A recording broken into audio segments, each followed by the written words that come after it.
Hi, நம்ம இன்றைக்கி என்ன பார்க்க போகிறோம் அப்படின்னா ஃபோட்டோ எடிட்டிங் பற்றி பார்க்க போகிறோம். அமேசான், ஃப்ளிப்கார்ட், மீஷோவில் எந்த மாதிரி பிக்சர் வேணுமோ அந்த மாதிரி பிக்சரை நம்ம எப்படி எடிட் பண்ணுறது அப்படின்னு பார்க்கலாம் வாங்க. ஸோ இந்த மாதிரி நம்மளுக்கு பேக்ரவுண்ட் ஒயிட்டாக இருக்கிற மாதிரி ப்ராடக்ட் மட்டும் தனியாக தெரிகிற மாதிரி ஃபோட்டோ ரெடி பண்ணணும்னா ஒரு அப்ளிகேஷன் டவுன்லோட் பண்ணணும். அதை எப்படி டவுன்லோட் பண்ணுறது, அதை எப்படி யூஸ் பண்ணுறதுன்னு பார்க்கலாம் வாங்க. நேராக ப்ளே ஸ்டோர் போய்க்கோங்க. ப்ளே ஸ்டோர் ஓப்பன் பண்ணிக்கோங்க. மேலே சர்ச் ஆப்ஷனில் க்ரீன் ஸ்க்ரீன் அப்படின்னு டைப் பண்ணுங்கள். ஸோ ஃபஸ்ட் ஆப்ஷனை கிளிக் பண்ணுங்கள். ஸோ இதில் பார்த்தீங்கன்னா ரெண்டாவது ஏஐ க்ரீன் ஸ்க்ரீன் அப்படின்னு இருக்கும், அதை கிளிக் பண்ணுங்கள். ஸோ ஆல்ரெடி நான் இன்ஸ்டால் பண்ணிட்டேன், நீங்கள் இன்ஸ்டால் பண்ணி ஓப்பன் கொடுத்துருங்க. ஸோ அப்ளிகேஷனுக்குள்ளே வந்தோடனே ஃபஸ்ட் ஆப்ஷன் பாருங்கள், pick image from the gallery, அதை கிளிக் பண்ணுங்கள்.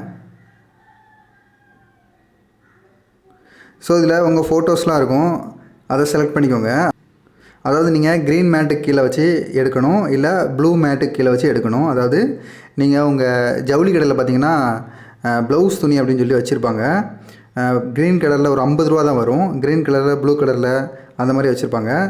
ஸோ அதை வாங்கிட்டு வந்து இந்த மாதிரி ஃபோட்டோ எடுத்துக்கோங்க. ஸோ ஃபோட்டோ செலக்ட் பண்ணிக்கோங்க. ஸோ அந்த பேக்ரவுண்டில் இருக்க க்ரீன் கலரை மட்டும் நம்ம ரிமூவ் பண்ண போகிறோம், அது எப்படின்னு பார்க்கலாம் வாங்க. ஸோ இதில் பார்த்தீங்கன்னா அந்த ஓரத்தில் பென்சில் ஐக்கான் மாதிரி இருக்கும், அதை கிளிக் பண்ணுங்கள். கிளிக் பண்ணிவிட்டு ஏஐன்னு கொடுத்துருப்பாங்க, அதை கிளிக் பண்ணுங்கள்.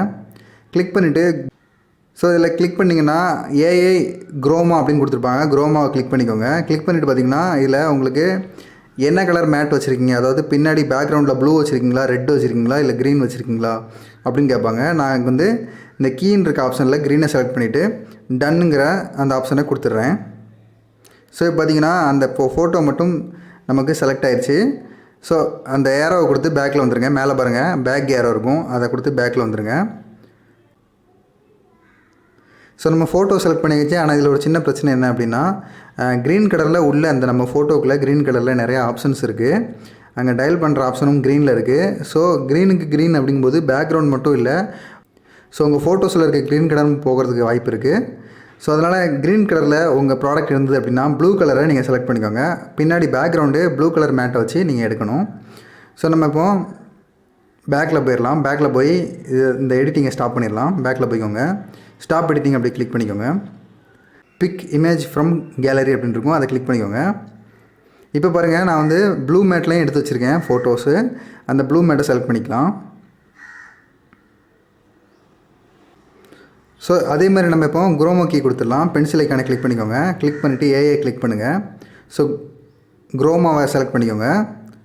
ஸோ இதில் ப்ளூ கொடுத்துருக்கோம், ஸோ அதனால் ப்ளூ கலரை செலக்ட் பண்ணிக்கோங்க. இந்த கீன்னு இருக்குது பாருங்கள், அதில் ப்ளூ கலர் செலக்ட் பண்ணிங்க அப்படின்னா ப்ளூ கலர் ஆட்டோமேட்டிக்காக ரிமூவ் ஆயிரும். ஸோ டன் கொடுத்துருங்க. இப்போ ப்ராடக்ட் செலக்ட் ஆயிடுச்சு. உள்ளே எந்த விதமான கட்டிங்கும் வரல, அதாவது நம்ம உள்ள டயல் பேட் க்ரீனில் இருந்தது, அதுவும் மிஸ் ஆகலை. ப்ராடக்ட்டில் என்னென்ன க்ரீனில் இருக்கோ அது மிஸ் ஆகலை, ஏன்னா நம்ம ப்ளூ கலர் பேக்ரவுண்டை செலக்ட் பண்ணியிருக்கோம். ஸோ இதில் பேக்கில் வந்துடுங்க. ஸோ இதில் கீழே பார்த்தீங்கன்னா உங்களுக்கு நிறைய ஆப்ஷன் கொடுத்துருப்பாங்க.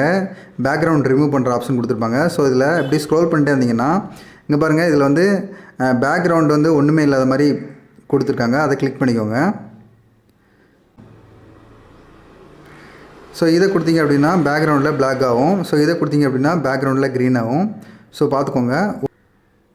ஸோ நம்மளுக்கு பேக்ரவுண்டை ரிமூவ் பண்ணணும். ஸோ பேக்ரவுண்டை ரிமூவ் பண்ணியாச்சு. மேலே பாருங்கள் சேவ்னு ஒரு ஆப்ஷன் இருக்கும், அதை கிளிக் பண்ணிடுங்க. இப்போது நீங்கள் அந்த கேலரி அப்படிங்கிறத கிளிக் பண்ணுங்கள்.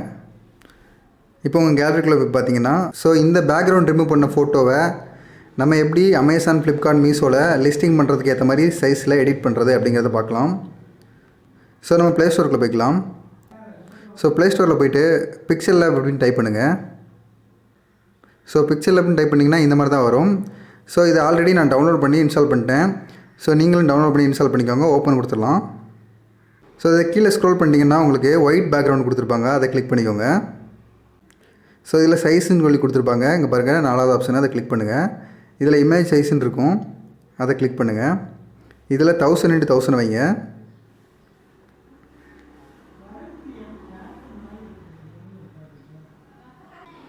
ஸோ ஓகே கொடுத்துருங்க.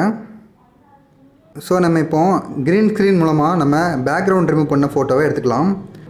ஸோ மேலே இருக்கிற ப்ளஸ் ஐக்கானை கிளிக் பண்ணிக்கோங்க. ஃப்ரம் கேலரியை கிளிக் பண்ணுங்கள்.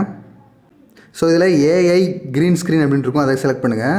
செலக்ட் பண்ணிங்கன்னா நம்ம பேக்ரவுண்ட் ரிமூவ் பண்ண ஃபோட்டோ இருக்கும், அதை செலக்ட் பண்ணிக்கோங்க. ஸோ ரைட் கொடுத்துருங்க. ரைட் கொடுத்துட்டு இப்போ பார்த்தீங்கன்னா ஸோ இதில் முக்கில் ஒரு டாட் மாதிரி இருக்கும், அதை அப்படியே பிடிச்சி இழுத்திங்க அப்படின்னா இமேஜ் பெருசாகும். ஸோ இந்த ஃப்ரேமுக்கு அந்த மாதிரி நம்ம வைக்க போகிறோம். ஸோ இப்போ இந்த இமேஜை சென்டரில் கொண்டு வரதுக்காக நம்ம மேலே இருக்க ஜன்னல் மாதிரி இருக்குது பாருங்கள், அந்த ஆப்ஷனை கிளிக் பண்ணுங்கள்.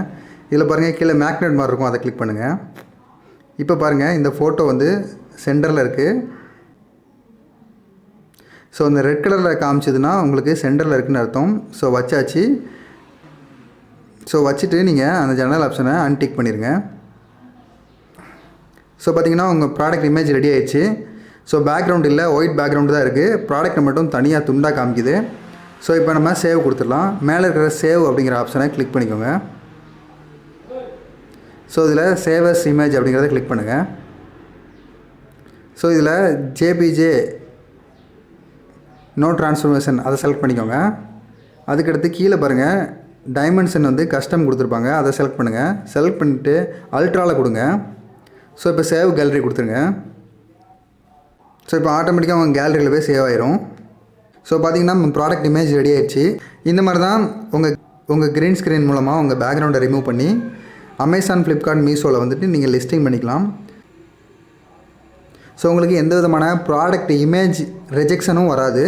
ஸோ பேக்ரவுண்ட் இதில் இருக்குது, ஸோ பேக்ரவுண்டில் ஏதாவது இருக்குது அப்படிங்கிற ஒரு பிரச்சனையும் வராது. ஸோ இந்த மாதிரி நீட்டாக உங்களுக்கு ஒரு பிக்சர் வந்துடும். இதே மாதிரி நீங்கள் யூஸ் பண்ணிக்கோங்க. ஸோ இதே மாதிரி உங்கள் இமேஜோட பேக்ரவுண்டை ரிமூவ் பண்ணி எடிட் பண்ணி உங்கள் அமேசான், மீஷோ, ஃப்ளிப்கார்ட்டில் வந்துட்டு லிஸ்டிங் பண்ணி நீங்கள் சேல்ஸ் ஆரம்பிக்கலாம். தேங்க்ஸ்.